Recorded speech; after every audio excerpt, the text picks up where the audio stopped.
आबकारी पॉलिसी घोटाले के मुलजिम दिल्ली के मुख्यमंत्री अरविंद केजरीवाल को आज सुप्रीम कोर्ट से बड़ी राहत मिली है। केजरीवाल की जमानत पर फैसला सुनाते हुए जस्टिस उज्जवल भोइया ने सीबीआई पर सख्त अल्फाज का इस्तेमाल करते हुए कहा कि सीबीआई की गिरफ्तारी सिर्फ ईडी के मामले में बेमानी जमानत देने की एक कोशिश थी। कोर्ट ने मजीद कहा कि सीबीआई को पिंजरे में बंद तोते की सोच से बाहर निकलना चाहिए। उन्होंने ईडी के मामले में केजरीवाल को सीएम सेक्रेटेरिएट जाने या फाइलों पर दस्तखत करने से रोकने वाली जमानत की शर्त के खिलाफ एतराज जताया। बताते चलें कि सुप्रीम कोर्ट के जस्टिस सूर्यकांत और जस्टिस उज्जवल भोइया के बेंच ने 10 लाख के निजी मुचलके पर दिल्ली के मुख्यमंत्री अरविंद केजरीवाल को सशर्त जमानत दी है। केजरीवाल को जमानत मिलने पर आम आदमी पार्टी के नेताओं में खुशी का माहौल है, तो वहीं समाजवादी पार्टी सरबराह अखिलेश यादव ने सुप्रीम कोर्ट के इस फैसले पर कहा कि ये संविधान की जीत है। कोर्ट ने केजरीवाल को जमानत के लिए जो शर्तें तय की हैं, उनके मुताबिक अरविंद केजरीवाल केस की मेरिट पर कोई बयानबाजी नहीं कर सकेंगे। उनके दफ्तर जाने, सरकारी काम करने, केस पर टिप्पणी करने पर रोक रहेगी। अरविंद केजरीवाल मीटिंग भी नहीं कर पाएंगे। उन पर यह शर्त भी आयद होती है कि दिल्ली शराब घोटाले से जुड़े मामले में कोई बयान नहीं देंगे और न ही किसी गवाह से बातचीत कर सकेंगे। यहाँ तक कि मामले से जुड़ी किसी फाइल तक उनकी पहुँच को भी कोर्ट ने रोक दिया है। ऐसे में सवाल ये है कि मुख्यमंत्री की शक्ल में वह कितने दिन सरकारी काम कर सकेंगे, ये तो आने वाला वक्त ही बताएगा। बहरहाल केजरीवाल को मिली जमानत के बाद उनकी पार्टी और चाहने वालों में जबरदस्त जोश और खुशी दिखाई दे रही है। आज माननीय सुप्रीम कोर्ट ने दिल्ली के लोकप्रिय मुख्यमंत्री अरविंद केजरीवाल जी की रिहाई बेल के संबंध में जो आज फैसला दिया है, वो कई मायने में महत्वपूर्ण है। सबसे पहले तो निश्चित रूप से आम आदमी पार्टी के लिए, दिल्ली सरकार के लिए, हम सब के लिए, हम सब के परिवारों के लिए ये बहुत बड़ी राहत की बात है, बहुत भावुक क्षण है कि हमारे भाई, हमारे प्रिय नेता, हमारे गुरु, राजनीतिक गुरु अरविंद केजरीवाल जी भारतीय जनता पार्टी के तमाम कुचक्रों के बाद बाहर आएंगे। उनकी तमाम साजिशें रखी की रखी रह जाएंगी भारतीय जनता पार्टी वालों की। लेकिन साथ साथ बात सिर्फ केजरीवाल जी की जमानत की नहीं है। आज माननीय सुप्रीम कोर्ट ने भारतीय जनता पार्टी को भी एक बहुत बड़ा संदेश दिया है कि तुम्हें अपनी तानाशाही बंद करनी पड़ेगी। आज माननीय सुप्रीम कोर्ट का आदेश भारतीय जनता पार्टी के मुंह पे एक कड़ा तमाचा है कि आप एजेंसियों का दुरुपयोग कर रहे हो। आपने एजेंसियों को अपना केज पैरट बना के रखा हुआ है। ऑनरेबल सुप्रीम कोर्ट ने बहुत साफ शब्दों में कहा कि सीबीआई केज पैरट की तरह से काम कर रही है।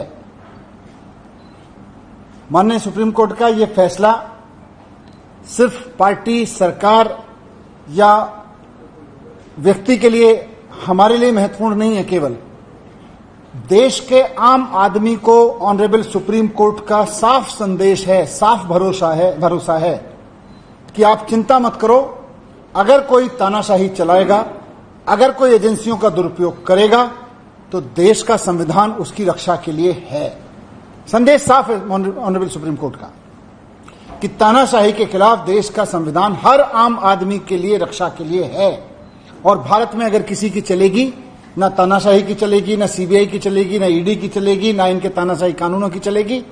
भारत में अगर किसी की चलेगी तो देश के संविधान की चलेगी। ये ऑनरेबल सुप्रीम कोर्ट के फैसले से साफ संदेश है। दूसरी बात, ऑनरेबल सुप्रीम कोर्ट के संदेश से यह साफ है कि भारतीय जनता पार्टी सीबीआई को और ईडी को अपने तोता मैना की तरह इस्तेमाल करते हुए अरविंद केजरीवाल जी को अंदर रखने के लिए साजिशें रच रही थी।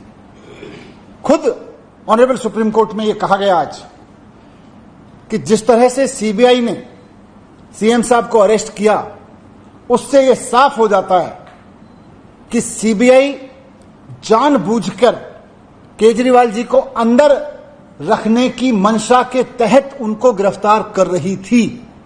यह बात आज के ऑनरेबल सुप्रीम कोर्ट के फैसले में साफ हो रही है। केजरीवाल जी को जेल में रखने की मंशा के तहत सीबीआई केजरीवाल जी को अरेस्ट करती है। और यह मंशा किसकी है? केजरीवाल जी ने कुछ गलत तो किया नहीं। मंशा है भारतीय जनता पार्टी की। भारतीय जनता पार्टी की यह मंशा थी कि अरविंद केजरीवाल जी अंदर रहें जेल के। इसलिए जब ईडी से केजरीवाल जी बाहर आने लगे तो उस वक्त सीबीआई से उनको अरेस्ट कराया गया। बहुत सोची समझी साजिश के तहत सीबीआई ने किसी करप्शन में अरेस्ट नहीं किया, बीजेपी की मंशा से अरेस्ट किया है केजरीवाल जी को। यह बात हम कह रहे थे, आज ऑनरेबल सुप्रीम कोर्ट ने इसको सही ठहराया है कि सीबीआई ने बीजेपी की मंशा को पूरा करने के लिए केजरीवाल जी को उस वक्त अरेस्ट किया जब वो ईडी के केस से बाहर आने वाले थे। तो भारतीय जनता पार्टी को इस पर थोड़ा सा आत्मावलोकन करना चाहिए, शर्म महसूस करनी चाहिए इस बात के लिए कि इतना खुलेआम वो सीबीआई का दुरुपयोग कर रही थी। आज सुप्रीम कोर्ट में एक्सपोज हो गई है बुरी तरह से भारतीय जनता पार्टी। थोड़ा उनको माफी मांगनी चाहिए देश से, देश के संविधान से, बाबा साहब से माफी मांगनी चाहिए भारतीय जनता पार्टी को कि किस तरह से वो एजेंसियों का दुरुपयोग करके दिल्ली के एक चुने हुए मुख्यमंत्री को अंदर डालते हैं, एक कट्टर ईमानदार आदमी को अंदर डालते हैं, और फिर जब एक एजेंसी के झूठे मुकदमों से वो छूटने वाले होते हैं तो फिर दूसरी एजेंसी को लगा के उनको अरेस्ट करवा देते हैं। यह बात आज एक्सपोज हो गई केजरीवाल जी के संबंध में, मुकदमे के जो बेल के संबंध में उन्होंने दिया। और तीसरी बात हम सबके लिए बहुत सुखद यही है, जो मैंने पहले भी कहा कि लोगों का अरविंद केजरीवाल जी के प्रति बहुत प्यार है।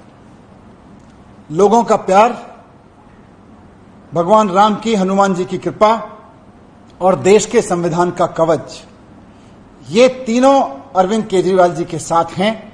और जब तक लोगों का प्यार अरविंद केजरीवाल जी के साथ है, जब तक भगवान राम की, हनुमान जी की कृपा अरविंद केजरीवाल जी के साथ है, जब तक देश के संविधान का रक्षा कवच अरविंद केजरीवाल जी के साथ में है, केजरीवाल जी जैसे कट्टर ईमानदार आदमी का कोई कुछ नहीं बिगाड़ सकता। ये बात आज साफ हो गई है। ताजा तरीन खबरें पाने का शानदार जरिया कौमी सोच देखने का शुक्रिया। प्लीज चैनल को लाइक करने के साथ ही अपने कमेंट जरूर शेयर करें ताकि हम आपकी बेहतर खिदमत अंजाम दे सकें। प्लीज चैनल को सब्सक्राइब करना ना भूलें।